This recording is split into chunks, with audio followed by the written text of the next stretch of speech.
I'm Realtor Deb Tomaro, and this is At Home in Bloomington, brought to you by Karan Rastall, Ruoff Home Mortgage. We profile the people, places, and resources that make Bloomington, Bloomington, and help you live your best life. At Home in Bloomington. Welcome to At Home in Bloomington. I'm your host, Realtor Deb Tomaro, and I'm joined here by our sponsor, Karan Rastall, who is a senior loan officer at Ruoff Home Mortgage, or as I like to call her, the best damn lender in the state of Indiana. Hi, Karan. Hey, Deb. How are you doing today? I'm fantastic And today. Are you excited about our show today? As always, I'm always excited. Absolutely. Well, you know, one of the goals of this podcast is to help build community, and we want to help people find community. As a realtor, that's an important thing to me. And I think, you know, I studied anthropology in college. I don't think a lot of people know that, which is why I'm a realtor. But anthropology is the study of communities, different kinds of communities, and different ways to define communities. So it's kind of a passion of mine, I guess. I'm glad you just explained what anthropology was, because in my head I thought you were like dinosaurs and fossils. Well, like it can be Ross that, Geller. but it's the study of man, and a lot of Okay. it, there's cultural anthropology, which is a little bit different than, the paleontology. It's sort of a catch-all, which is why I liked it. Okay. But anyways, I digress. I also have a degree in French. Again, why I'm a realtor. I was a student here for a long time, and then I left Bloomington for about 10 years and then came back. And when I came back, I only knew one person, and he was the reason I came back to Bloomington. Luckily, we're still together. But Bloomington was totally different, and one of the things I figured out very quickly was that I had to rebuild my community. I left where I was, and I had to come back here. I had to find my group. I had to find my people. I know you're probably listening to this any time of the year. We're actually recording this in August, and IU just started up. And I think of all these freshmen that are coming here, and they have to find their community. And it's the hardest thing, and I always tell people, I remember first semester freshman year is the hardest year in college, because you're trying to find that community, and you're trying to find your people. Second semester is so much better because you have it figured out. You have your group. And so even though I'm a little bit of an introvert, and I certainly don't go out partying every night or really ever, and Karen's like, Well, you should get out every now and then. every now and then. We have a great town. Yes, we do. And I think every person still needs some sort of a community and some sort of people. I know I'm being really, really deep here. So anyways, I've seen over the years now that there's different types of communities and groups, whether it's a church or a family or mom groups or work groups or people who share a love of old houses or gardening. Karen's like wine groups. Yeah, wine groups. Wine groups. Okay. So our guest today has helped create a sense of community in a certain segment of the population that's always been a bit of a curiosity to me, because I've had a couple of clients that have been involved in this community. It sounds like it's a commune or a cult or something. It's not. And also our dear associate producer, Rachel, is in this community too. And Now so I'm really intrigued. Can you guess what it is? See, what our listeners don't know is that before the show, Karen's been plying our guest with questions, trying to figure out. We wouldn't tell her what he. I think we need to tell the listeners that this is how we do our podcast, that I don't know what the topic is or who the guest is, so that my responses can be as authentic and hopefully, I don't know, like... Right. Okay. Yeah. So you give up? Do you have any good guesses? Tattoos unite? I don't know. Like, There's no such thing as tattoos unite that I'm aware but of. that we all have tattoos? Oh, I do not have a tattoo. I'm not you, Oh. Rachel and Josh. No. Okay. I'm going to give up. Okay. He is the owner of Mid by Midwest Productions, which does several things that we're going to talk about in today's show. But one of the biggest avenues that they have is trivia night, pub quizzes. Oh. Right? Yeah. See, I'm not good at quizzes, obviously. Like, I just So- fail. I just gave up after guessing once. Right, that's true, right? And he's going to give us he's going to ask us some questions during the show.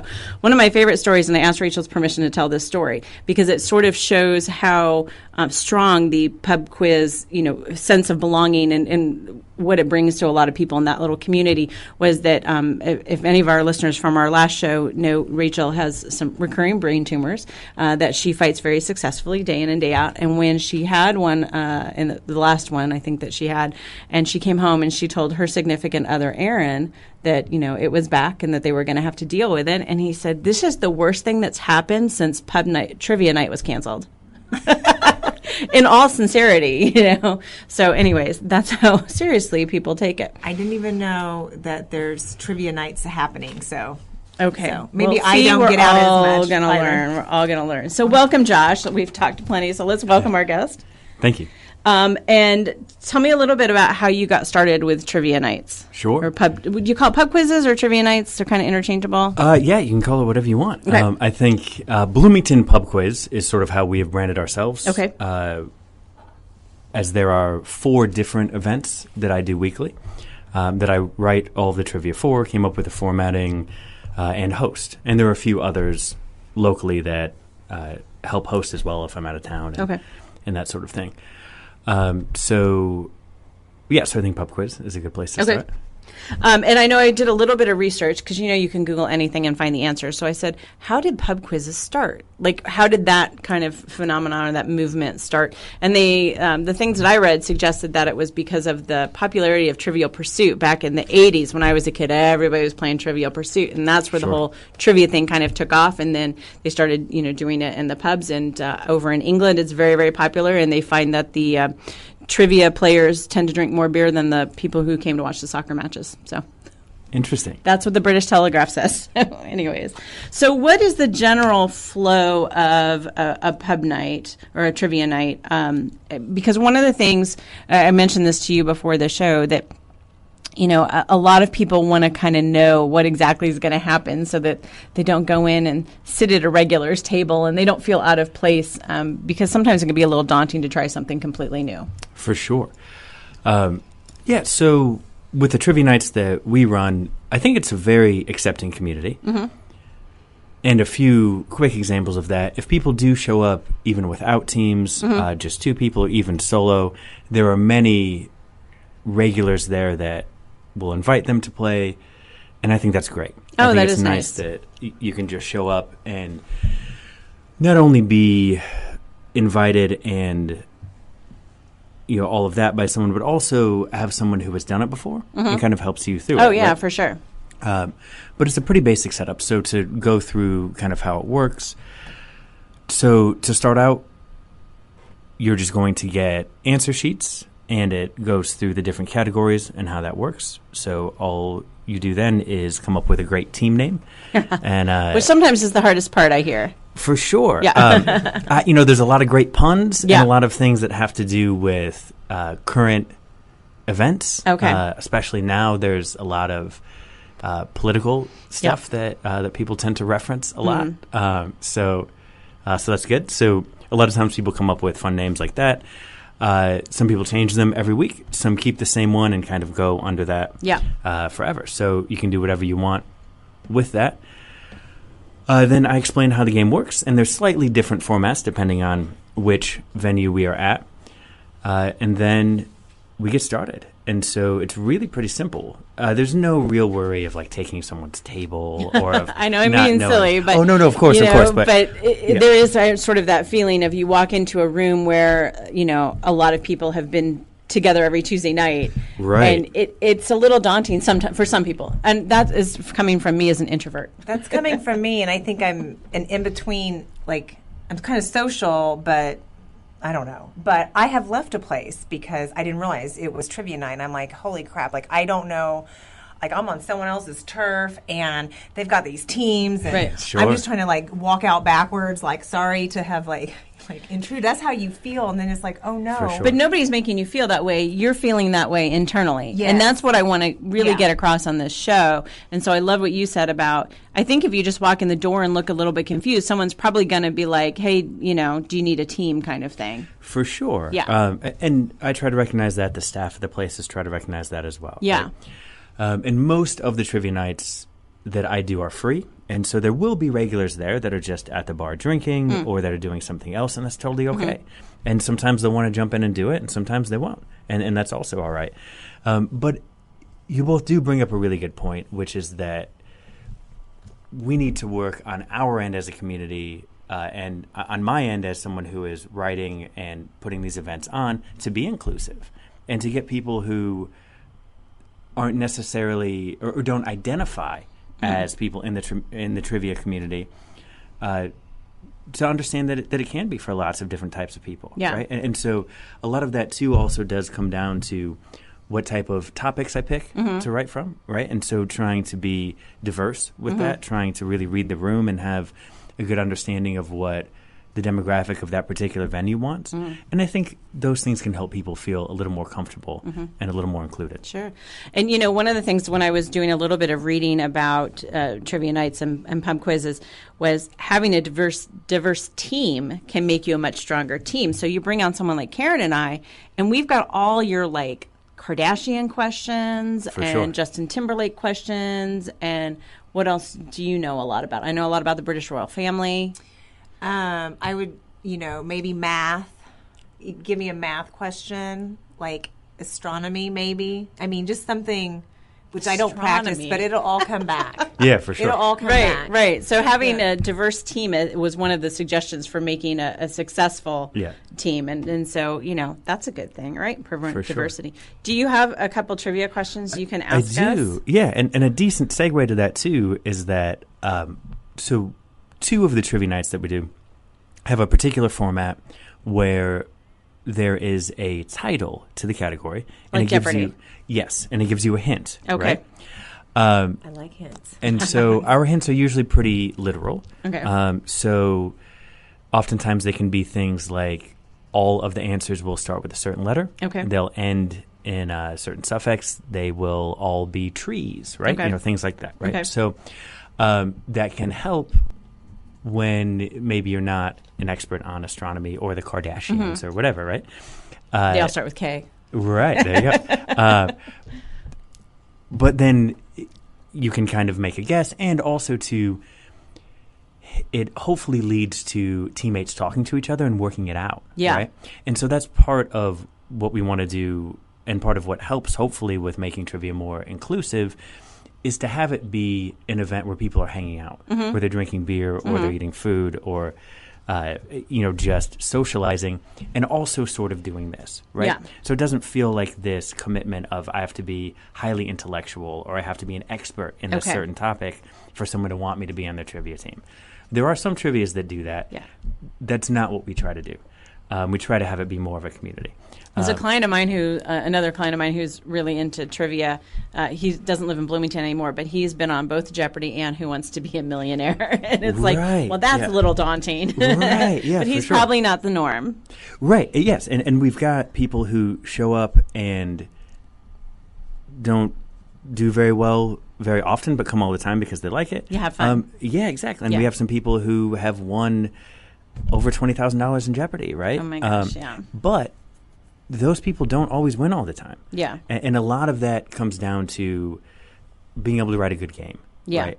A game that isn't going to just cater to highly intellectual. Right. Yeah, or a particular age group. Right. And what you had brought up about diversity is great. I think that's a great idea with the trivia team. Because a lot of trivia hosts will try to write towards that. So it involves a lot of different types of people. Yeah. So the more ground you cover, the better people tend to do. And that's also fun with the inclusive idea of it, is to get people to try and build teams of different generations, different backgrounds, for sure. right? Yeah. And so I think that's super neat that... Like I could bring my mother to this. Yeah, you should bring your mother to it. That'd be great. Have you met Sunny? No, I've not. She's a sweet lady, but... Okay. That'd be a fun time. It'd be a fun time. I guess Korean history, maybe. Yes. She would. Sure. She would do really well with that. All right, so we could hit us. jump in. Okay, great. Yeah. So this is one of the formats where there is a category title, and it should give you some sort of hint. Okay. This one is kind of straightforward. Since this is a show about local community and stuff like that, I picked this one. Okay. So we'll see. So it's called Bloomington Bar Crawl. Oh. All right. So there's going to be something in common that these things have. Okay. So we're just going to go through. We have 4 of them, right? So we'll go through them and we'll see. And it's okay if you guys don't get these. So this is Bloomington Bar Crawl. It's question number 1. In what song does Billy Joel refer to himself as a downtown man and a backstreet guy? Do you know this? Yeah. Okay. Go ahead. Uptown Girl? That's right. Yeah. Okay. So then now so you know one answer and you know. Easy. Right. He's leading into hard. Well, maybe. It just depends on what you know, right? So now you know one answer and you know the category title, right? Okay. So the idea is that if you can start putting together what this is, then it can help you with other things. Right? Oh, okay. So again, this is pretty straightforward with Bloomington Bar Crawl. Here's number 2. What is the state bird of Indiana? Cardinal. Right. Number 3. Born and raised, not born, raised. If you've been through elementary school in Indiana, you know that, right? 100%. Yeah. What novel was Ayn Rand's last? Oh. I don't know, but like I'm just writing down a couple of the words. I feel like I'm okay. I am not good on the literature. Okay, so we'll move on to the last one. Okay. What chess piece starts the game between the king and the king's knight? The king and would be probably a queen. I don't know. I don't play chess. I don't play that either. Alrighty. Is it a queen? No. Pawn, rook. Going through the chess pieces I know. Rachel's signaling. You're on our team, Rachel. Help us out. I know this category. Oh. She's been through this category before. Bishop. Yes. All right. There you go. The okay. bishop. That's right. what I'm saying. Bloomington Bar. Yes. Okay. Okay. So now Okay. so then how this works is that once I've read each of these, then teams will have 2 minutes to confer, write down their answers, and then they bring their answer sheets to me, right? So now that you've got a pretty good idea of what you think that theme is, you might be able to make guesses on ones that you don't know, right? Yeah. So you have some time to do that. So think through, and I can read that again for you. So it's got to be like The Bluebird or Kilroy's or something like that. Yes. For the novel. Right. So Ayn Rand's last novel is what you're thinking. I would have no idea, though. I mean, it would be a complete guess. Now, if it was multiple choice, we could definitely pick from that. Right. But it's not. Right. So. Interesting. Okay, I give up, though. I don't Okay. So it's Atlas Shrugged. Oh, yeah. Atlas. And so those are all bars in Bloomington, Yeah. right? Interesting. So Uptown is a restaurant and bar. Cardinal Spirits makes their own liquor. Atlas and Bishop are both bars downtown. So that's kind of how that works, right? That's fun. I know. I feel like we need to go. Is trivia night tonight? We do have a trivia night on Thursdays. On Thursdays. So go to the midbymidwestproductions.com. That's right. Midbymidwestproductions.com. And they've got a tab there with all the trivia nights. I think you've got 3 that are going on a regular basis. Yes. And then we have a 4th that goes over the school year. Oh, okay. So, So that'll be we starting take that off. soon. Yes. So Okay. And it's just a second game on Mondays. Okay. And I know you do one at Danny Boy. Yes, so that's Mondays at 6:30. Okay. And then the second game, which will start here next Monday, actually starts at 8. Okay. So we have 2 games a night. Those are both free, both all ages. And you can win prizes that are gift cards to Danny Boy. Oh, so nice. You can get beer and food Yeah. and all that for having a big brain. Cool. And then you've also Tuesday nights is Players Pub, right? That's right. Yep. And then you've got, is it Wednesday or Thursdays? So Thursday is the Thursday. Video Saloon. Oh, Video Saloon. And that's also free, but it is 21 plus. Yes. And that's at 8 o'clock. Awesome. So midbymidwestproductions.com. We are going to take a break and come back and talk about some of the other things that Josh is doing with Mid by Midwest Productions, because there's more than just trivia. And it's pretty cool. So stick around. You're listening to At Home in Bloomington with Realtor Deb Tomaro. Hi, this is Karan Rastall with Ruoff Home Mortgage. Did you know one of the most underutilized loan programs is a Veterans Administration loan? Whether you're active duty or retired, you may be eligible for a VA loan with no mortgage insurance and no down payment. It's an honor to assist veterans who have served our country. To see if you qualify for this incredible option, contact me today at 812-606-7653. Ruoff Home Mortgage is an Indiana corporation licensed by the Indiana Department of Financial Institutions. This is not an offer for extension of credit or a commitment to lend. All loans must satisfy company underwriting guidelines. Equal housing lender. NMLS number 141868. This is your Real Estate Real List. Real advice on buying and selling real estate based on my experience closing over 800 home sales. For most of us, credit scores are a necessary evil if we want to own a home. Understanding how credit scores are calculated can go a long way to empowering you to improve your score. The better your score, the more and better financing options you have. Here are 5 factors that go into calculating your score. Number 1, your payment history makes up about 35% of your overall credit score. This means late payments. Number 2, 30% of your credit score is your utilization rate. It's how much credit you have available compared to how much you are using. Number 3, 15% of your score is based on the length of your credit history. Number 4, 10% of your score comes from your mix of types of credit you have successfully managed. And number 5, new credit accounts and inquiries are responsible for another 10% of your credit score. If your credit score needs help, the most important thing to know is that time can heal and every day matters. Paying your bills on time, not maxing out all your credit cards, and not getting new credit cards just to get that 10% discount at Kohl's are all actions that will help improve your credit score and financing options. For more information on credit scores, listen to my Real Estate Today podcast, episodes 34, 35, and 36 for anything you ever wanted to know about credit, from what's a FICO to the legitimate resources available to improve your credit situation. You can find the podcast on my website, YouTube channel, and iTunes. My name is John Lee. Deb Tomaro is my realtor. She has helped my wife and I sell 2 homes and purchase another. She's a smart, outside-the-box thinker and truly cares about her clients. Deb makes the complex world of buying and selling homes seem easy, which is a testament to her knowledge and skill. Long story short, Deb should be your realtor too. And now, back to the show. Thanks for coming back. Before we get back to our guest, Josh Johnson with Mid by Midwest Productions, there's a little segment that I call Facebook Follow. I know all the youngins are on the Instagram and the Twitter. And the Twitter and the Snapchat. Yes. I can't figure those out, so I'm still on Facebook, so bear with me. But I want you to get on Facebook, and I want you to follow Uplands Peak Sanctuary. And Peak stands for Peoples, Animals, and Earth in Kinship. Okay. Uplands Peak Sanctuary. I'm proud to say that I am actually their first corporate sponsor. Nice. Which is pretty cool. They've just moved over to Freedom, Indiana, and which is located just on the edge of Spencer, like right on the other side of Spencer, just past Wendy's. And so it's not far at all. They provide sanctuary to all types of animals who need it, but mostly what I think of as farm animals who might not otherwise be useful and would just be destroyed. You almost sort of laugh when you read some of the stories, because it's like they have a goat who sort of escaped and lived in the woods for several days when he was a baby and was found, and so they rescued him.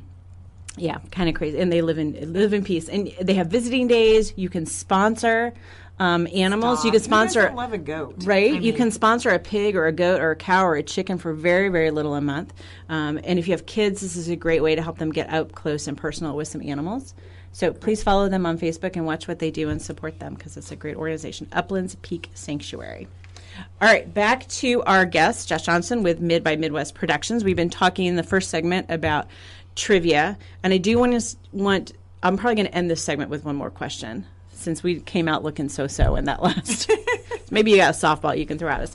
But I want to talk about the other things that you do besides the trivia night. So let's talk about the murder mystery events. Sure. How did that come about? How long have you been doing that? Well, let's see. So about 5 years. Oh, wow. Around 5 years ago is when we started sort of toying with it, trying to figure out how to do it. I'd been to one event that was kind of similar to what it is that we do. A lot of people assume that it's more of a murder mystery dinner theater type of thing, and it's not like that at all. Oh, like sitting, eating dinner, and watching people do it. Right. But it's incredibly interactive, right? Yes. Yeah, it's more like a cocktail party game. Okay. But with a lot of people. With a lot of people. Because I remember when I was like probably 16, there was a group of us, and for New Year's Eve, we did one of those, you buy the box, murder mystery dinners. We cooked a fancy dinner. It was a brisket, I remember. And we did them, and we dressed up like we were 20s actors, like from 1920s or something. Yeah. That was the theme of it. And so we dressed up, and we did the whole thing, and it was super fun. But there was like 7 of us. Right. So our events tend to be more than that. Yeah. And that was part of it, too. One of the reasons why we wanted to come up with a game, there basically were 3 things. One, I had experienced one that I thought was pretty cool, and I liked the idea of how it worked. Mm-hmm. The second was that my wife and I, with 6 other friends, did a boxed game very similar to what you did, and we didn't like the way that it worked. Okay. And so there were some things that we thought it would be better if we did it differently. And at the time, I was managing a venue in town and always looking for different things to bring people in. Sure. on slower times, that sort of thing, right? So we had a space, we had the availability and the interest to do it, so we just started doing it. And we had friends come at first, and they were smaller. They were more in the teens, 16 or so people to start with. And then and now how many is it? So the most recent two that we've done, the last one was at Switchyard. That was just last week, which is a new brewery in town, which is fantastic. And that was for Life Designs, which is a great charity in town. And we had 33 people for that. Okay. The one before was at Oliver Winery. And everybody I know was there because it was posted all over Facebook. I was like, oh my gosh, I didn't even know that was going on. Yeah. But I knew a lot of people that were there. And how many were at that event? 50 were at that. And that one sold out. And so that was great. And that was a benefit for Midway Music Festival, which is a great, newer not-for-profit in town.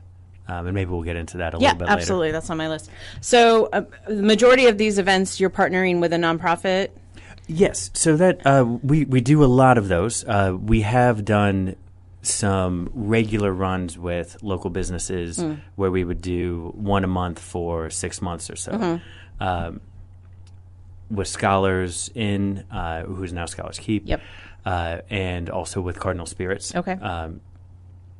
But and we did some with Topos. We've done a lot of places like that. Recently, we have done a lot more of the larger benefit style ones, which I think is cool. I mean, I've served on boards of several different nonprofits, and you're always looking for something new and different than the same old. You either do a 5K or you do a silent auction or something, and it sort of gets old after a while. Yeah. And so this is something where you actually participate, so you feel like you're not just going and people are asking you to buy something that you don't necessarily need. I'm just like, I mean, if we were on television, like you could just see my face, like when the segment started, and my eyes lit up, and I'm like, I had no idea that this is going on in Bloomington, and sure. I live here, like. So here's what, and you can tell me a little bit more, because as I understand it, it seems so complicated to put on, because every person who attends the murder mystery event has a character that they are playing. So they get some sort of card or something that says, "Here's your." Yes. And then there's like someone who's sort of leading the event, right? By saying this has happened now, and exactly. And then does it encourage people to mix and mingle to sort of solve these problems? Yeah, absolutely. So, just a quick idea of how the game works. Then, so if, say, for example, the two of you were to buy tickets, what would happen is that you would be placed on the same team. Okay.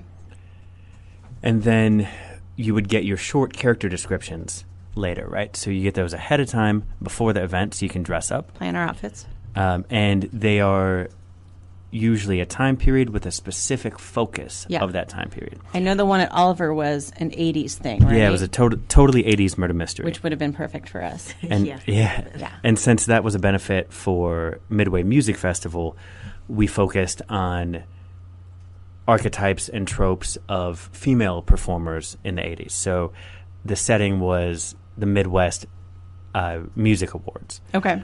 So they'll all have a setting and a focus in a time period. So that one was, fun pop music of the 80s with a strong female focus.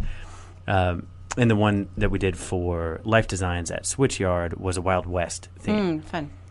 So I have boots. So you and your wife are creating yes, the plots, the storylines, the characters, and all of that. That seems so daunting to me. It does to me too. Like, I'm not that creative. But my guess is he probably couldn't put a mortgage together. So I mean, you've got that going for you, Karen. Okay, thank you, Deb. Yep, I appreciate no it. No, that is true. I absolutely could not do that. But I did get my mortgage from Ruoff, though. Actually, oh, that's good. Yeah. Yay. Excellent. Yeah, totally Excellent. random. Yeah. The small world, right? Yep. That's great. So once you've gotten your characters, and again, these are short character descriptions. And we partner with Cherry Canary, which is a great local vintage shop in town. And so they will bring in things from that time period from storage. So then there's more of that for people that are going to these parties, right? So sometimes not having things to wear is something that, can be intimidating to people, right? Especially like a Wild West thing, or, maybe people lost their banana clips and stuff from the 80s, right? So Right. so go to Cherry Canary. It's I awesome. think Karen probably still has You your still have your I banana was gonna clip? say, Okay. I think you have mine. No. Oh, you borrowed it? No. Okay. Yeah, I borrowed your banana clip. Oh man, it's I'll been a bring it long back. time. Yeah. So then once you get there, you'll be placed on a team with other people, right? Okay. And so you of course could buy enough tickets where you Fill a make your own team. team, or you can be placed with other people. Okay. And then it works essentially like what you thought, Mm-hmm. which is that there are 3 parts of each round. The first is I read universal clues that are things like the murder scene. Of course, who was murdered, if there were weapons, any of those things, right? Then you have time with your team at your table, because this is a team game. You're trying to solve it together, to talk about clues you have, figure out a strategy, all of that stuff. And then the third part of each round is mingling. Okay. And so you go out and interrogate other people, trade information, listen in on people's conversations. And so we do 3 rounds of that, and then you try and figure out the mysteries, and and it is a game that has like a point system, so whoever gets the most points wins prizes, and that's it. That sounds so fun. No, I know. I feel like I have a monumental birthday coming up in a month. Like, this would be so fun. So instead, 29? Yeah, so 29. Yeah, It's a big it's deal. good. Yep. So, but like instead of, The average normal yeah, birthday party. like just doing. I don't have a venue, but like I'm just sitting there thinking of how could I do this? It sounds like team building, and it's Yeah. all this. Yeah. Right. And we do private events too. Yeah. So we did one out at the castle, which Oh, is yeah, in like kind Spencer. of which is great. And If anybody knows, there's a castle in Spencer. Like, seriously. There's Yeah. a castle. Like a castle Oh, it's a with- castle. Okay. yeah, it's Yeah, amazing. it's a castle with a whole medieval kind of vibe going on. Yeah, and they've Yep. got costumes in the basement that you can rent. So so I was wearing like chainmail and stuff. Whatever. It's crazy. It's awesome. So that was just a private.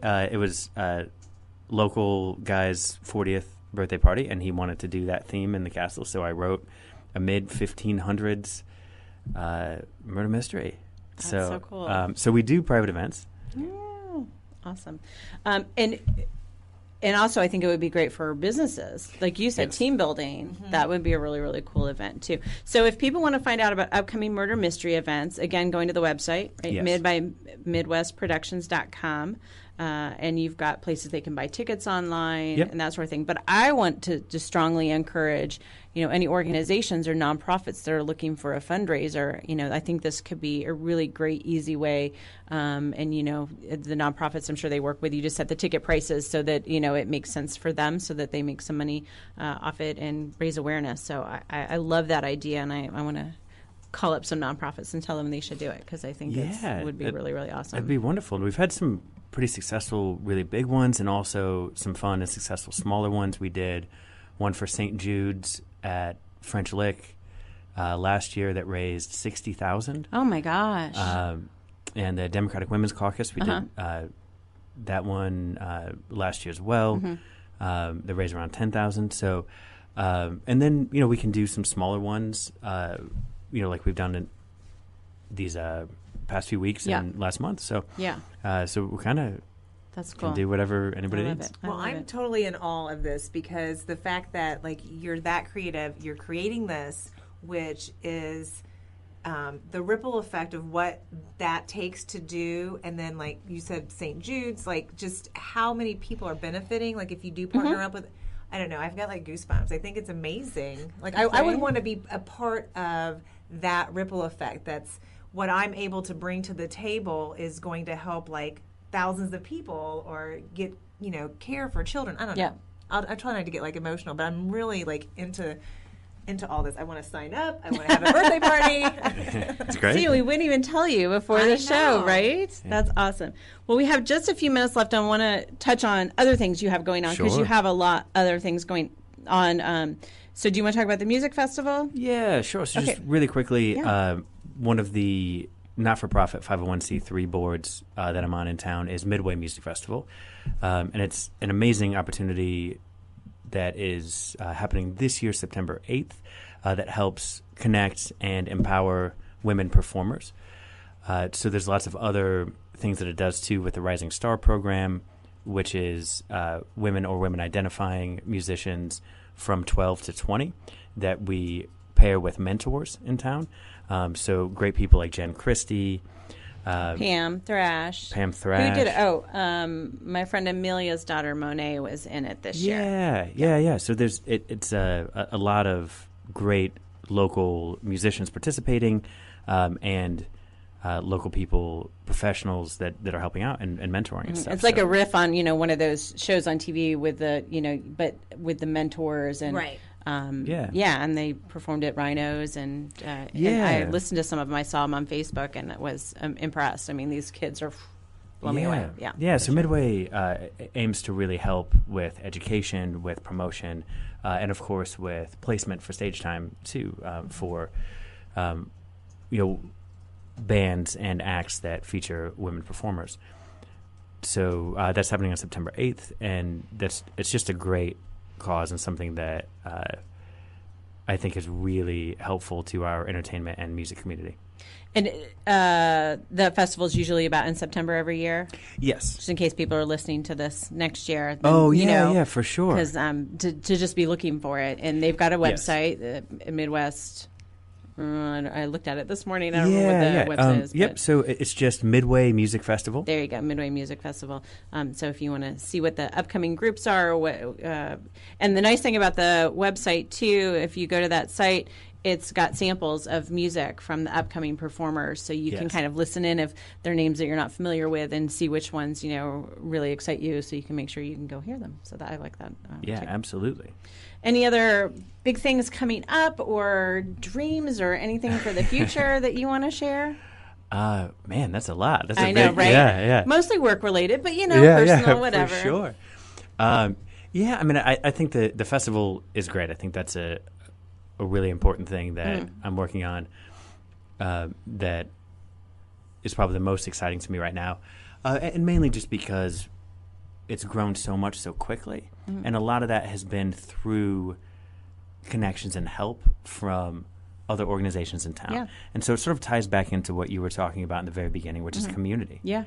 And how people can find that place. And Midway really aims to do that. And I worked in venues for a long time, and it is a boys' club. And if you look at the amount of people going to festivals versus the amount of people playing festivals based on gender, it's crazy how much more women attend music festivals, but the percentage of female performers is a small percentage, right? And so this is something that helps build that community for people that maybe didn't feel they had a place before. And so that's probably the most exciting thing to me right now. Yeah, that is really cool. So last question before you go. Are there any organizations or whether it's by name or whether it's just by type of organization that you would love to connect with? Because I certainly hope that this show becomes something that connects people that, people didn't know that you do what you do and think, I'd be a good connection or I'd be a good match, and we can help broker that. Wow, that's a great question. I mean, I think any local organizations that are interested in, as you'd mentioned, businesses doing, murder mysteries that, want to help do, employee building and stuff like that. I think any of that's great. I think there are a lot of good arts-related organizations in town that I think would be really fun to get the trivia community and the murder mystery community involved into. So I think that would be great to, reach out to different arts organizations as well. Awesome. So if anybody thinks they're a good connection, I would encourage them to go to your website, midbymidwestproductions.com, and contact you. Should we end on a trivia question? Yeah, we need to redeem ourselves. Okay, we need to redeem ourselves. Yeah. Okay, fair enough. So, so this is one of the different styles of bonus categories that we do. So this is our mashup category. So it's a little bit different. So here's the way this works. It's a before and after type question. Okay? So I'm going to describe a situation, and it's going to have two parts that will essentially have two answers. Okay. Those two answers will have one shared word or name in the middle. I've seen that on Jeopardy. Right. So each category, when we do this bonus, we do this at the Video Saloon Trivia on Thursdays, has a theme. So this is from unlikely cartoon crossovers. Okay. So I'm going to give you a few really quickly, as many as we have time for. So here's number one here. Bikini Bottom resident gets a new roommate in his pineapple with reggae singer known for No Woman, No Cry. So that's Bob Marley. And SpongeBob. Oh, so Every day- SpongeBob Marley. Right. Every day in my life, by the way, is a SpongeBob reference. Don't ask me how. And this but- is so important because I would have never Yeah. gotten that question because I've never watched SpongeBob. I don't watch cartoons. I don't watch See? cartoons either. But our diversity. I know. All right. So SpongeBob All right, Marley. sweet. Okay. Okay. Do you want to do another one? Yeah. Let's do another Okay. one. Country roll, sorry. musician. So it's country musician known as the Red-Headed Stranger ha-has with Simpsons Bully. Oh, gosh. Who's the Simpsons bully? I don't know, and I don't listen to country music, so It was Nelson, isn't it? Oh, so it'd be Willie Nelson. I'm not proud that I know the Simpsons stuff, but I'm right? Yeah. So it's Willie Nelson Muntz. Oh, I right? didn't know. So Willie I didn't Nelson know is the Nelson's country last name. okay. music singer, and then Nelson Muntz, the Simpsons bully. So one more. Okay? Last one. Peanuts comic strip protagonist replaces Snoopy with a new pet, a spider that has a necrotic bite. Charlie Brown Widow or Brown Recluse. Sorry, Charlie Brown Recluse. Yeah. Okay. Yeah. Good job, Wonderful. Karen. I don't know. Like I'm trying to write my answers, but I'm thinking, no, we're on the air right now. I need to be blurting this out. We need to get going. I'm totally coming to this. All right, well done. We've I'll got see you Karen tonight. converted, Yes. so hopefully Perfect. we've got lots of other people converted. Thank you so much for being our guest today. I really enjoyed it. A shout out to Rachel because she's the one that brought up the idea, suggestion for this as a show, and it was awesome. So hope everyone will check out your events. Go to midbymidwestproductions.com and make sure you're following us on Facebook at Deb Tomaro Realtor because we're going to post links to a lot of this info too. Thank you for joining us, and we'll be back next time. Got a show idea? I'd love to hear it.